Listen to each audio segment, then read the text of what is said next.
Boa noite, Siqueira. No Rede TV News de hoje você vai ver: Exército reforça a sua posição para enfrentar possível ataque, ameaça contra o presídio onde está internado Marcola. Os brasileiros que estavam em Wuhan, na China, o centro do surto de coronavírus, já embarcaram no avião da FAB para voltar ao Brasil. E você vai ver também. Argentino é o primeiro latino-americano a ser infectado pelo coronavírus. Número de casos aumenta, mas letalidade cai. 3 policiais ficam feridos e 2 suspeitos são presos depois de perseguição na zona sul de São Paulo. Brincadeira trágica. 2 meninas morrem afogadas na praia de São Conrado, no Rio de Janeiro.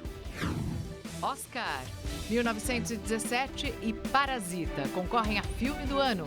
Na categoria documentário, a produção brasileira Democracia em Vertigem concorre na premiação. Na zona sul de São Paulo, 3 policiais ficaram feridos após perseguição a 2 suspeitos de roubo de carro. As imagens do acidente foram registradas por câmeras de segurança. Danilo Alves tem as informações. A perseguição foi por volta das 5 horas da manhã que acabou provocando o acidente aqui na Vila Santo Estéfano, na zona sul de São Paulo. Nas imagens exclusivas das câmeras de segurança, mostram o carro que foi roubado aqui na região em alta velocidade, enquanto a viatura da Força Tática estava em outra rua e foi atingida. Pelo que a gente viu, os suspeitos ficaram bastante feridos. A ação da PM foi rápida. Os policiais militares que estavam também na viatura ficaram feridos. O prejuízo deste carro, como você pode ver, foi bastante grande. Segundo o próprio proprietário, foi perda total. Os suspeitos já foram identificados e devem ser levados à delegacia. De São Paulo, Danilo Alves para o Rede TV News. 2 jovens desapareceram depois de serem levadas pela correnteza durante um banho de mar em São Conrado, na zona sul do Rio de Janeiro. Foram mais de 12 horas de angústia. Ela saiu para dar uma volta com a amiga e a gente recebeu, já era bem tarde da noite, essa notícia, essa tragédia. É uma dor muito grande, a dor da perca. Familiares das jovens Maria Luísa Mendonça, de 18 anos, e Laís Andrade, de 17, acompanharam de perto as buscas na praia de São Conrado, zona sul do Rio. Os bombeiros utilizaram uma moto aquática e um helicóptero para tentar localizar as meninas. De acordo com testemunhas, as 2 jovens passaram um dia aqui na praia com outros 3 amigos. No fim da tarde, Laís resolveu entrar no mar e foi levada pela correnteza. Maria Luísa tentou socorrer a amiga, mas também começou a se afogar e foi arrastada em direção às pedras. Ela amava a praia, ela sempre estava aqui quando podia, mas não para entrar na mar, porque ela não sabia nadar, nenhuma das 2. Ela falava: mãe, você é minha melhor amiga. Falava que eu era a melhor amiga dela, depois era a Laís. E eu perdi pedaços de mim, perdi meu primeiro grande amor. Testemunhas relataram que as jovens consumiram bebida alcoólica momentos antes do afogamento. Elas estavam brincando na beira, correndo, parecia ter bebido um pouco. Estavam dando mole, estavam num lugar perigoso. Final de tarde, com mar grande, com correnteza, me chamou a atenção. Os corpos das 2 jovens foram localizados pelo grupamento marítimo dos bombeiros. Avô e neta são atingidos por bala perdida em Fortaleza. Foi durante uma troca de tiros entre grupos criminosos rivais. 3 pessoas foram presas. O homem de cerca de 50 anos passeava com a neta pela calçada quando foi surpreendido pelos disparos. Os 2 foram atingidos de raspão e levados ao hospital. Os suspeitos estavam neste carro, que também foi atingido pelos tiros. As placas do veículo eram clonadas. 2 revólveres e munição foram apreendidos. 3 homens estão presos. De acordo com a Secretaria de Segurança Pública, as vítimas estão fora de perigo e os outros envolvidos no tiroteio conseguiram fugir. A Justiça de São Paulo soltou hoje um dos suspeitos de participar da morte de uma família em São Bernardo do Campo, no ABC Paulista. O repórter Giovanni César acompanha o caso e tem mais informações. Giovanni, boa noite.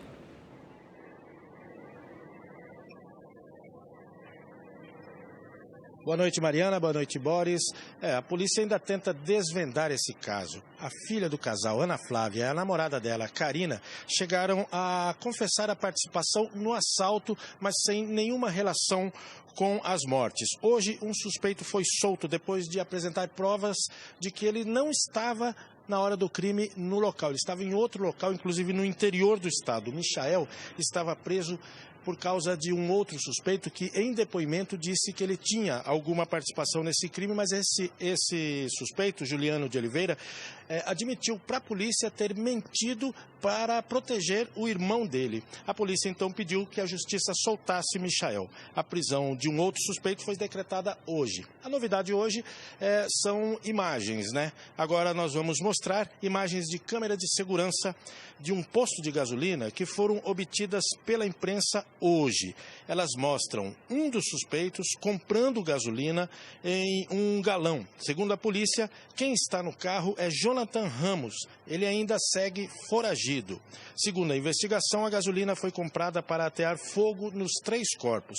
As 3 vítimas foram encontradas dentro de um carro incendiado numa estrada em São Bernardo do Campo, aqui no ABC Paulista, isso na terça-feira passada, no dia 28 de janeiro. A perícia, terça-feira retrasada, né? A perícia confirmou que as vítimas foram mortas e depois os corpos foram incendiados. O rapaz que foi preso injustamente e ganhou liberdade hoje falou com a imprensa. Vamos ouvir o que ele disse. Eu fui preso porque ele estava alegando que eu tinha envolvimento no crime, para safar o irmão dele, que ele já entregou já também na situação. Alegaram que eu tinha envolvimento devido um preso ter falado que, pela uma foto que eu tinha de muito antigo, que é a foto que está preso, certo? Você pode ver, eu tô mais gordinho, e que eu tinha envolvimento para safar os amigos dele que estavam acusados da situação. Em São Paulo, os crimes entre familiares cresceram entre 2018 e o ano passado. É o que aponta a Secretaria de Segurança Pública do Estado. São casos como o do ABC Paulista, que há anos ganham repercussão no país e no mundo. A morte do casal e do filho mais novo em São Bernardo do Campo chocou o país. A principal suspeita de ter arquitetado o crime é a filha mais velha do casal, Ana Flávia Gonçalves, de 24 anos. Ainda segundo as investigações, ela contou com a ajuda da esposa, Ana Ramos, de 31 anos. A polícia chegou até as duas após identificar contradições nos depoimentos. Câmeras de segurança do condomínio onde morava a família também foram essenciais. As imagens mostraram a movimentação delas no local pouco antes das mortes. De acordo com este advogado, a tecnologia utilizada nas investigações ajuda a polícia a solucionar a maioria dos crimes. A tecnologia de uma forma ou de outra, auxilia demais a autoridade pública, as autoridades públicas, a buscarem, a fazerem a prova tanto positiva de quem estava participando de fato do crime, quanto negativa, ou seja, a pessoa que de fato também não estava naquele momento, naquele local, comprovando determinados álibis. Segundo a Secretaria de Segurança Pública de São Paulo, os registros de crimes que aconteceram dentro da própria família aumentaram em um ano. Em 2018, dos 810 homicídios dolosos, quando há intenção de matar, 3,7% aconteceram no ambiente familiar. Já em 2019, dos 826 homicídios, 4,2% aconteceram entre familiares. Outros casos envolvendo assassinatos entre familiares repercutiram no país e no mundo. Em 2013, na zona norte de São Paulo, Marcelo Pesseguini, de 13 anos, usou a pistola da mãe para executar os pais, que eram policiais militares, a avó materna e a tia-avó. Segundo a polícia, depois de assassinar a família, o menino se matou com um tiro na cabeça. Em 2008, Isabela Nardoni, de 5 anos, foi jogada do 6º andar desse prédio, que fica na zona norte de São Paulo. O pai, Alexandre Nardoni, e a madrasta, Ana Carolina Jatobá, foram condenados pela morte da menina. Em 2002, outro caso chocou o Brasil. Suzane von Richthofen foi acusada por planejar a morte dos pais. Ela deu acesso à casa onde morava com a família ao namorado e ao cunhado, apontados como autores do crime. Depois de simular sofrimento no enterro, Suzane confessou o crime e foi presa. Ela e os irmãos Cravinhos foram condenados a 39 anos de prisão. Segundo o psiquiatra forense, nos crimes entre famílias, na maioria das vezes, os assassinos sofrem de problemas patológicos. Há sempre, obrigatoriamente, uma anormalidade mental naquele que comete um delito desta natureza. É preciso que essa anormalidade seja ausência completa de sentimentos superiores de piedade, altruísmo e compaixão. Isso leva a uma ausência também completa de remorso. A polícia de São Paulo continua investigando a morte de 3 amigos que foram encontrados dentro de um carro na zona sul de São Paulo. Os corpos dos 3 jovens com idades entre 16 e 19 anos foram enterrados hoje. Segundo os familiares, os 3 foram retirados à força de casa durante a noite, enquanto dormiam, e levados por 4 homens encapuzados. Os caras encapuzados entrou de madrugada na casa da minha cunhada e levou o Gustavo. Levou assim da minha cunhada entrar na frente e falar, não faz isso. E eles levaram o Gustavo, ainda empurrar ela, colocar a arma na cabeça dela. E o Gustavo falar, não, deixa minha mãe, eu vou. As testemunhas afirmam que os suspeitos disseram que eram policiais civis e que levariam os jovens para a delegacia. 2 vítimas foram encontradas dentro do porta-malas de um carro roubado há 20 dias e o terceiro estava no banco do motorista. Os 3 corpos tinham sinais de violência. Perto do local foi encontrado um galão de combustível. A Polícia Civil ainda não tem pistas dos criminosos. No Rio de Janeiro, a Receita Federal conseguiu interceptar mais de 300 quilos da droga em um navio que iria para Valência, na Espanha. Em Pernambuco, policiais federais fizeram uma apreensão recorde de cocaína. Essa foi a maior apreensão de cocaína do ano, feita em Pernambuco. No total, a polícia localizou 502 quilos da droga em um fundo falso de uma carreta que transportava milho. O veículo foi interceptado quando passava por uma barreira policial na BR-232, na altura do município de Serra Talhada, no sertão pernambucano. O motorista da carreta, um catarinense de 53 anos, foi preso em flagrante pela Polícia Federal de Pernambuco. Em depoimento, ele contou à polícia que foi contratado por um desconhecido no Mato Grosso para fazer o transporte dessa droga até o Recife, que por esse transporte ele receberia R$50 mil. Ele foi autuado por tráfico interestadual de drogas, encaminhado à audiência de custódia e, se condenado pela Justiça, pode pegar entre 5 a 15 anos de reclusão. Pela forma de apresentação dessa cocaína e dessa pasta base, ela é oriunda da Bolívia. No Rio de Janeiro, outra grande apreensão de cocaína. A Receita Federal apreendeu uma carga de 327 quilos da droga escondidos em um container no Porto do Rio. A cocaína estava em meio a uma carga de granito que saiu do porto de Suape, em Pernambuco. A droga foi localizada com a ajuda de cães farejadores. O presidente Jair Bolsonaro autorizou o uso das Forças Armadas na segurança externa do Presídio Federal de Brasília. O principal líder da facção criminosa PCC está preso nesse local. A área externa do Presídio Federal de Brasília amanheceu cercada por militares armados. Veículos blindados também fazem parte do novo aparato de segurança. O reforço começou hoje, após a publicação de um decreto de garantia da lei e da ordem. O texto, assinado pelo presidente Bolsonaro, autoriza o uso das Forças Armadas na segurança do Presídio Federal até o dia 6 de maio. O Ministério da Defesa afirmou que a adoção da medida foi um pedido do Ministério da Justiça. Segundo a pasta, o objetivo é o de se manter elevado nível de segurança. Um dos presos no local é o líder do PCC, Marco Williams Camacho, o Marcola. Ele foi transferido para a capital federal em março de 2019. A adoção da GLO deve acirrar o clima entre o Ministério da Justiça e a Secretaria de Segurança Pública do Distrito Federal, que demonstrou incômodo quando Marcola foi levado a um hospital público de Brasília no mês passado. Em nota divulgada hoje, a Secretaria afirmou que está em contato com o Comando Militar do Planalto para as eventuais coordenações necessárias. Do crime organizado, especialmente dos asseclas de Marcola, a gente pode esperar tudo. E certamente o governo recebeu alguma informação sobre uma possível tentativa de resgate de Marcola. A utilização das Forças Armadas, infelizmente, é inadequada para a função policial ou de carceragem.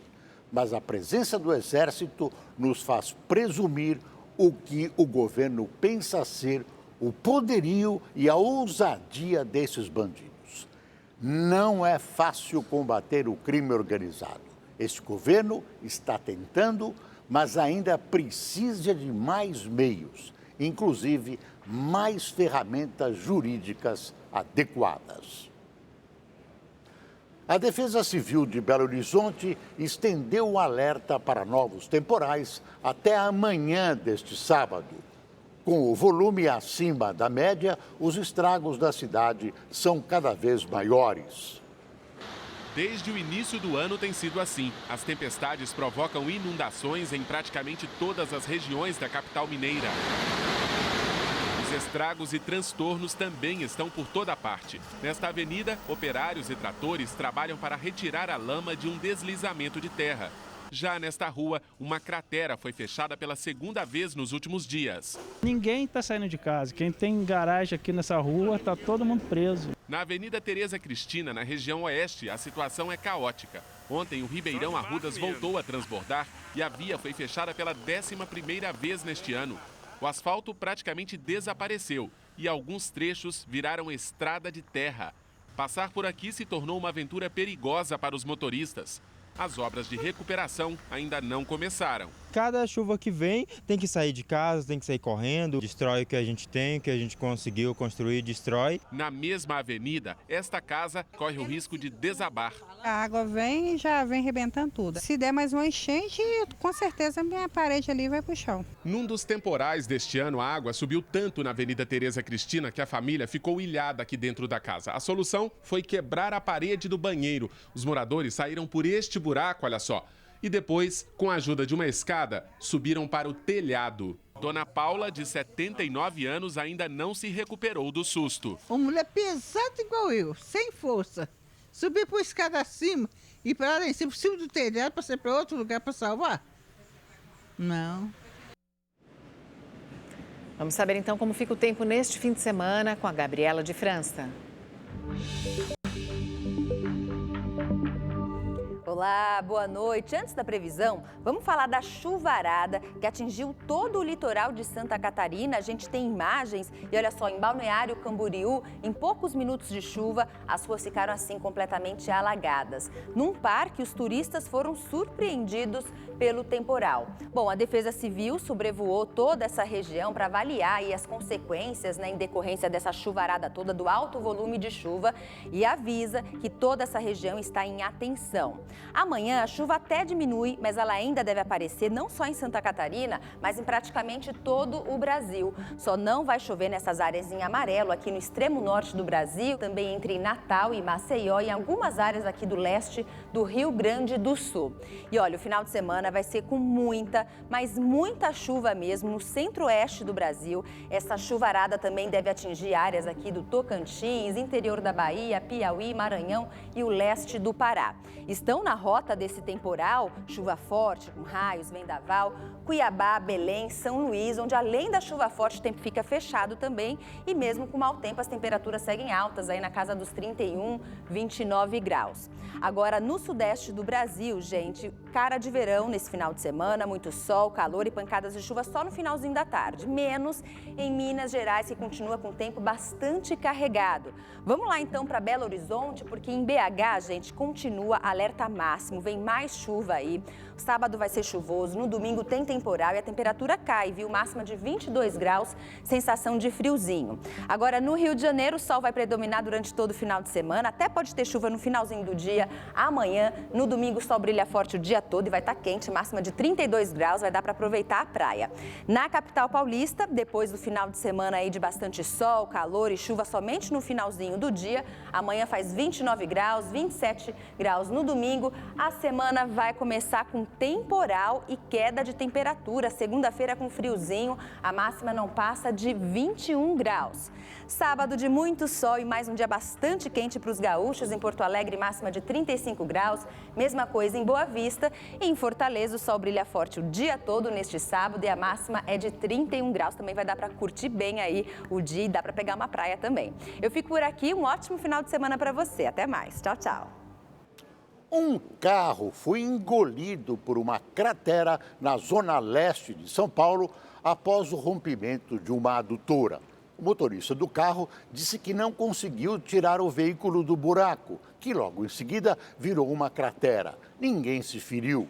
A rua se transformou no rio e 6 casas ficaram alagadas. A Sabesp informou que está investigando as causas do acidente e afirma que dará o apoio necessário aos proprietários dos imóveis e do carro.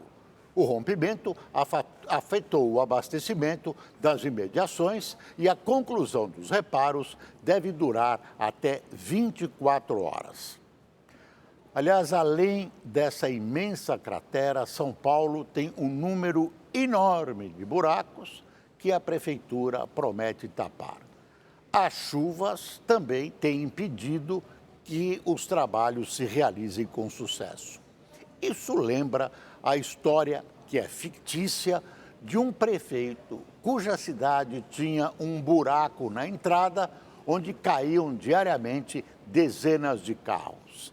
Ninguém entendia por quê, mas o prefeito construía hospitais e mais hospitais para atender as vítimas, aos feridos nos acidentes, mas não consertava o buraco.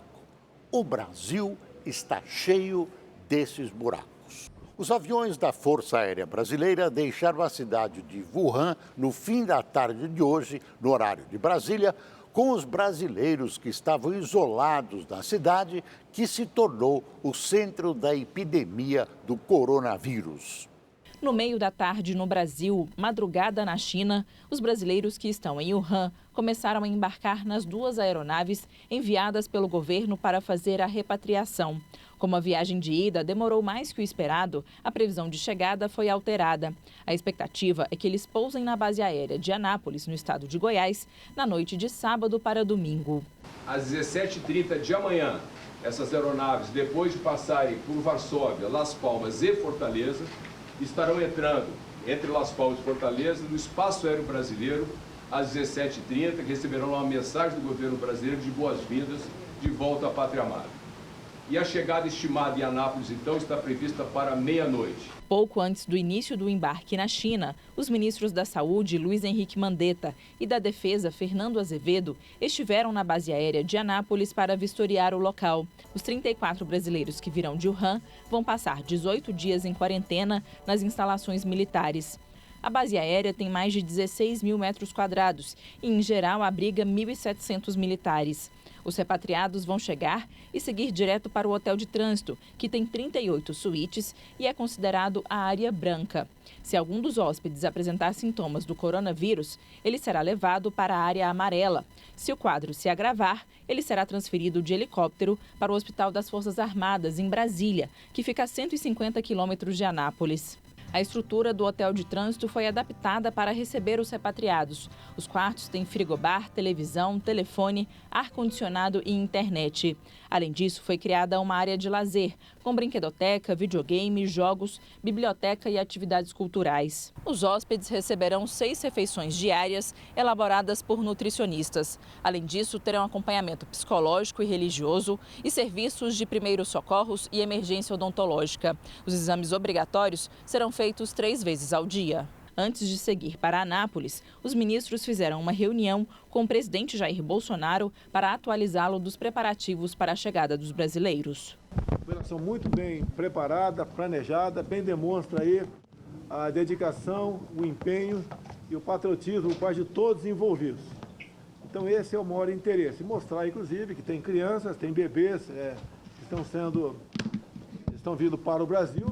E a preocupação com o avanço do coronavírus e o otimismo com a criação dos 225 mil postos de trabalho em janeiro lá nos Estados Unidos impulsionaram o dólar, que alcançou um nível recorde frente ao real. A moeda norte-americana fechou o dia com alta de 0,82%, cotada a R$ 4,32. Esse é o maior valor do dólar desde a implantação do Plano Real em 1994. Na contramão, o Ibovespa, principal índice brasileiro de desempenho das ações, caiu 1,19% com 113.823 pontos. A queda do preço da carne puxou para baixo a inflação de janeiro.